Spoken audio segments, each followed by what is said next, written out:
কেমন আছো বন্ধুরা?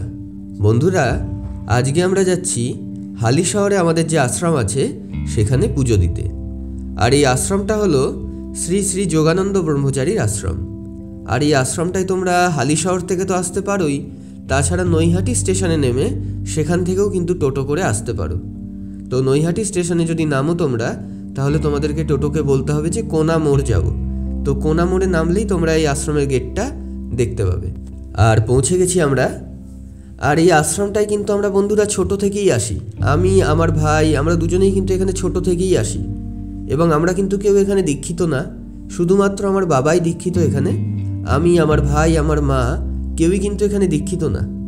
কিন্তু আমরা এতটাই ভালোবাসি এই আশ্রমটাকে, আমাদের এই জায়গাটা এতটাই ভালো লাগে যে আমরা কিন্তু এখানে প্রতি বছর মোটামুটি 3-4 বার তো আসি। আর দেখো বন্ধুরা, গঙ্গার ধারে এই আশ্রমটা, খুবই সুন্দর জায়গাটা। আর এই যে জায়গাটা দেখছো বন্ধুরা, এই পুরো জায়গাটায় যখন আশ্রমে কোনো বড় অনুষ্ঠান হয় তখন সবাইকে বসিয়ে খাওয়ানো হয়। আর এইটা হলো বন্ধুরা আমাদের গুরুদেবের বিগ্রহ। আর এই যে নিচে বেদিটা দেখছো, এটাই হলো ওনার সমাধি, আর তার ওপরেই ওনার বিগ্রহটা। আর এই হলো বন্ধুরা আশ্রমের মা কালীর মন্দির। এবং মা কালীর মূর্তিটা দেখো বন্ধুরা এখানে কত সুন্দর। আর এখানে নিয়ম হলো বন্ধুরা, আগে মায়ের কাছে ভোগ আসবে, তারপর ভোগ যাবে গুরুদেবের কাছে, কারণ গুরুদেব কখনো মাকে না খাইয়ে খেতেন না, সেই থেকেই এই নিয়ম চলে আসছে। আর এটা হলো বন্ধুরা শিবের মন্দির। আর এই হলো বন্ধুরা আশ্রমের নাট মন্দির, এখানেই প্রার্থনা হয় এবং ভক্তরা বিশ্রাম করে এখানেই।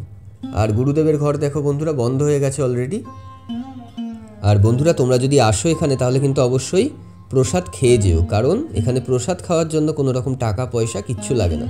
শুধুমাত্র একদিন আগে তোমাদেরকে ফোন করে জানিয়ে দিতে হবে যে তোমরা কতজন আসছো, এবং সেই অনুযায়ী এখানে এরা খাবারের ব্যবস্থা করবে। এবং তোমরা যদি এখানে আসো তাহলে কিন্তু বন্ধুরা অবশ্যই প্রসাদ খেয়ে যেও। এবং তোমাদের যদি কারোর প্রয়োজন হয় তাহলে আমাকে কমেন্ট করো, আমি কমেন্টে তোমাদেরকে ফোন নাম্বারটা দিয়ে দেবো, যেখানে তোমরা ফোন করে প্রসাদ খাওয়ার জন্য বলতে পারবে।